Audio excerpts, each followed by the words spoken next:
Hi, I'm Allison Rosen from Time Out New York. I'm here with Barbara Corcoran, and she's going to talk to us about how to make a bundle. So, property flipping. I don't know what that is. All it is wisely buying one property, doing something to it, fixing it up, renovating it, or just repositioning it, and then turning it over for a profit.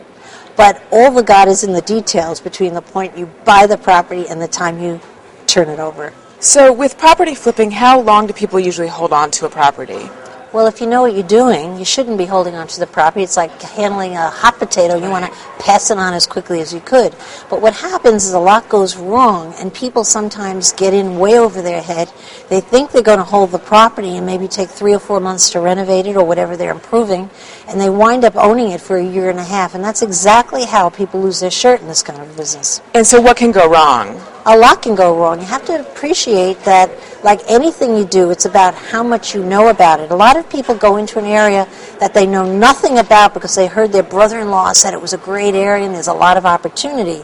But I am of the great belief that you should do property flipping right in your own neighborhood where you know it best. Very often the single best house to buy is the dump on the same block where you live, where the person isn't making the mortgage payments, about to go into foreclosure, the place is undervalued, looks terribly, and that's an area where you kind of have an innate sense of what things are going to sell for and how quickly. Right. So I think knowing the area that you're going in to buy a property is key, and the first sign of not getting in trouble if you are smart enough to stick with what you know. In fact, I'm a big believer in how I have found property over the years is to do a little Sunday drive, and it sounds kind of hokey, but I simply pack a couple of sandwiches, bring my kids with me, and drive up and down the streets in my neighborhood. Right. I have to ask, I'm someone, I rent, and I don't think I'm at all in a position to buy an apartment. What would you say to someone like me? I don't think there's an excuse in the world why you can't buy a piece of property this month, and I'm going to tell you why.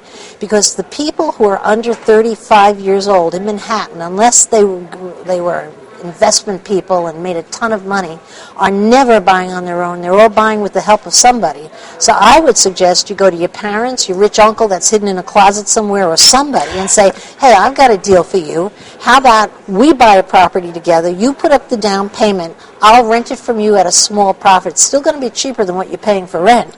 And at least get into the game, because there's nothing more sad than watching the whole market around you go through the roof and prices going up when you haven't even gotten anything to get your teeth into. The key here is get in the game and get in it early. I don't care if you buy a dumpy studio, but at least you have some leverage to trade up as time goes on.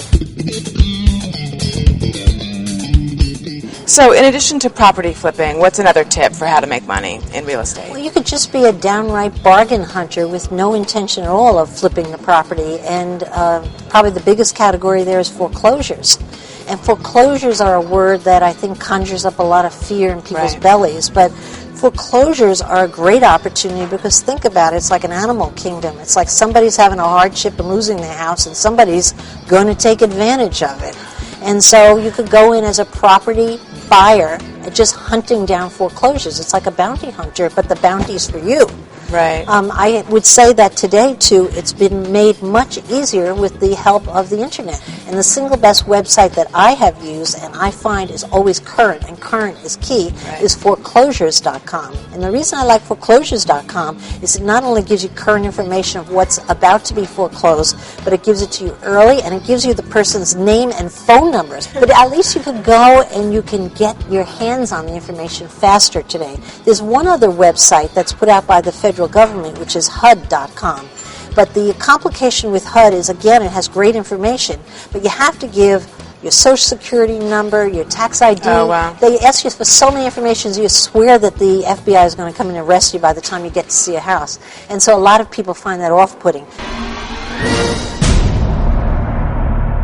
So foreclosures are kind of a risky investment sometimes, and what can go wrong with foreclosure? Probably foreclosures is the one area where the most could go wrong. And the reason for that is you're really buying often with one eye open and one eye closed. You can evaluate what the houses in the neighborhood are selling for. You could really do good estimates as to what the renovated kitchen is going to cost you. But very often, I would say with more than half the foreclosures, you really can't get inside to see it.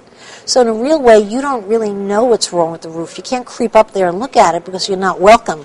And very often the people leaving the home, and I shouldn't say very often, but I've seen it happen more than once or twice, where people leaving the home actually destroy it before they move out in anger, because nobody's happy about losing their home. You have to expect the worst with a foreclosure. Right. It sounds like you really have to have a stomach for it. You have to have a stomach for it, but think about this too. If you do have the stomach for it, it's also so exciting because the upside is so large. You could get a foreclosed property, and if done properly, you can make a 40 to 60% profit in a 6-month period of time and have capital gains treatment of that profit, so you're not paying a lot of taxes. And if you don't want to pay taxes even then, you could flip it over into another foreclosure.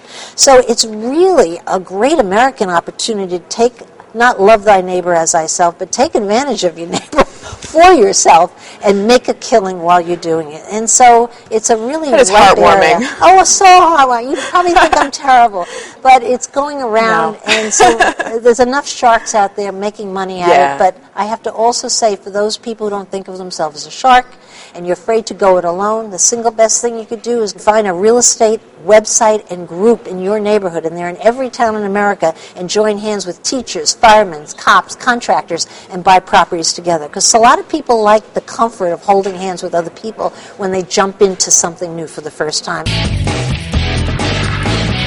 Thank you so much, Barbara, for all that interesting information. So there you go. If you're interested in making a bundle, check out Property Flipping and Foreclosures.